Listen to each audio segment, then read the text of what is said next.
दोस्तों, क्या अमित शाह का मंत्रालय उनसे छीन लिया जाएगा? क्या मोदी जी उनसे उनका मंत्रालय ले लेंगे और दूसरे मंत्रालय में उन्हें शिफ्ट कर देंगे? क्या अमित शाह देश सुरक्षा में फेल्योर हो गए हैं? क्या अब देश का गृह मंत्री कोई और होगा? दरअसल दोस्तों, मणिपुर में जिस तरीके से हिंसात्मक घटनाएं बढ़ रही है, लगातार मणिपुर के अंदर स्थिति बद से बदतर बताई जा रही है। तमाम वो तस्वीरें, वीडियो सोशल मीडिया पर छाई हुई है, लेकिन मीडिया में इस खबर को सुर्खियां नहीं दिया जा रहा है। मीडिया में इस खबर पर न गृह मंत्री से सवाल पूछा जा रहा है, न प्रधानमंत्री से सवाल पूछा जा रहा है और ना ही रक्षा मंत्री से कि आखिर हमारे देश का एक राज्य मणिपुर, जहां पर स्थिति कितनी ज्यादा भयावह नजर आ रही है, वो बीजेपी के मंत्री भी अच्छे से जान रहे हैं। बीजेपी का वहां का एक एक कार्यकर्ता, एक एक मंत्री, एक एक विधायक इसको खुद महसूस कर चुका है कि वहां पर स्थिति क्या है।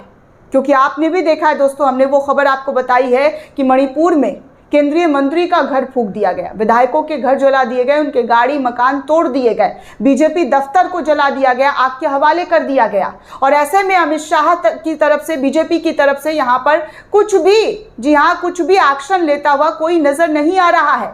लगातार वहां के खिलाड़ी, वहां के मंत्री, वहां के नेता ये कहते हुए नजर आ रहे हैं कि आखिर कब इस सिचुएशन पर जो है काबू पाया जाएगा, कब इस सिचुएशन से निपटा जाएगा और मणिपुर के लोग वापस से, जी हाँ, खुशहाल की जिंदगी जिएंगे, कब मणिपुर में सुख शांति जो है वो बहाल होगी। लेकिन अमित शाह हैं कि उस पर कोई जवाब देते हुए नजर नहीं आते हैं। दौरा करके आए और कहा कि सब कुछ ठीक है, लेकिन ठीक क्या है वो सब कुछ देश की जनता लगातार देख रही है। पिछले एक महीने से मणिपुर के अंदर किस तरीके की तस्वीरें दिखाई दे रही है, कभी भाजपा का दफ्तर तो कभी आम जनता को शूट कर दिया जा रहा है, कभी एम्बुलेंस में आग लगा दिया जा रहा है। तो इसी तरीके का भयावह नज़ारा वहां पर देखने को मिल रहा है।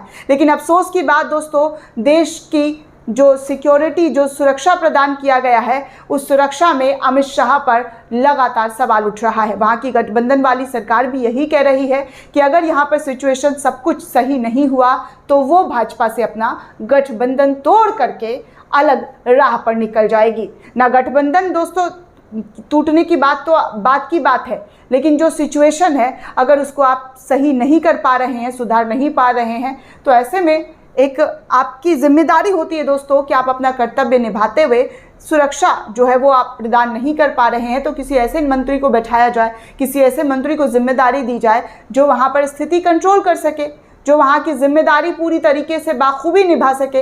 लेकिन अफसोस की बात है, ऐसा कुछ नहीं हो रहा है। और इसी मामले को लेकर अब बीजेपी के कद्दावर नेता सुब्रमण्यम स्वामी ने अमित शाह के मंत्रालय पर सवाल उठाया है और कहा है कि इस मंत्रालय में अमित शाह को छोड़कर किसी दूसरे मंत्रालय में शिफ्ट हो जाना चाहिए, यानी कि उन्हें खेल मंत्रालय मिल जाना चाहिए। ये तक सुझाव बीजेपी के कद्दावर नेता सुब्रमण्यम स्वामी दे रहे हैं। दोस्तों, ये जो खबर है इसको ट्वीट जो है पवन दीक्षित नाम के एक यूज़र हैं वो कर रहे हैं और लिख रहे हैं कि अब समय आ गया है कि बीजेपी की मणिपुर सरकार को बर्खास्त कर दिया जाए और संविधान के अनुच्छेद 356 के तहत केंद्रीय शासन जो है यहाँ पर लागू कर दिया जाए। अमित शाह को खेल मंत्री जो है मंत्रालय में भेज दिया जाए। ऐसा बयान जो है वो सुब्रमण्यम स्वामी दे रहे हैं। कह रहे हैं कि अमित शाह को खेल मंत्रालय भेज दो। मणिपुर हिंसा पर भड़के सुब्रमण्यम स्वामी ने कुछ ऐसा ही कहा है। आप स्क्रीन पर यह खबर देख सकते हैं। दरअसल दोस्तों, बीजेपी के नेता सुब्रमण्यम स्वामी ने तीखी प्रतिक्रिया दी है और कहा है कि 17 जून को ट्वीट करते हुए कि राज्य में केंद्रीय शासन लागू करने की वकालत और केंद्रीय गृह मंत्री अमित शाह पर जो है निशाना साधते हुए कहा, ट्वीट करते हुए कि अब समय आ गया है कि बीजेपी की मणिपुर सरकार को बर्खास्त कर दिया जाए और संविधान के अनुच्छेद 356 के तहत केंद्रीय शासन जो है यहाँ पर लागू कर दिया जाए।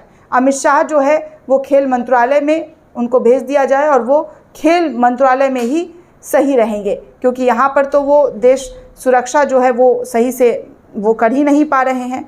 ये ट्वीट आप देख सकते हैं सुब्रमण्यम स्वामी का दोस्तों, जो इस वक्त काफ़ी ज़्यादा लोग जो है शेयर कर रहे हैं। अब तक जो है दोस्तों लोगों ने ज़बरदस्त तरीके से इस पूरे मामले पर, इस पूरे ट्वीट पर ज़बरदस्त तरीके की जो है प्रतिक्रिया दी है और कहा है कि कोई तो बीजेपी में है जो सच का साथ दे रहा है और सच्चाई से मुंह नहीं मोड़ रहा है और देश में जो चीज़ें ख़राब हो रही है, मणिपुर के अंदर जो चीज़ें ख़राब हो रही है, उस पर अमित शाह को अपनी जिम्मेदारी निभाते हुए इस्तीफ़ा दे देना चाहिए और किसी और को ये मंत्रालय सौंप देना चाहिए। और उनके लिए बहुत सारे ऑप्शन हैं, कोई भी ऑप्शन उनको मिल जाएगा, कोई भी मंत्रालय ले लेंगे, खेल मंत्रालय हो, सड़क मंत्रालय हो, बहुत सारे मंत्रालय हैं। बीजेपी में मंत्रालयों की कमी नहीं है दोस्तों, हमारे देश में मंत्रालय की कमी है और बीजेपी तो एक एक लोगों को 2-2, 3-3 मंत्रालय दे देते हैं, 4-4 मंत्रालय। स्मृति ईरानी का एग्जाम्पल के तौर पर ले लीजिए, उनके पास कितने सारे मंत्रालय हैं। क्या दोस्तों सुब्रमण्यम स्वामी जो सवाल उठा रहे हैं कि गृह मंत्री अमित शाह को जो है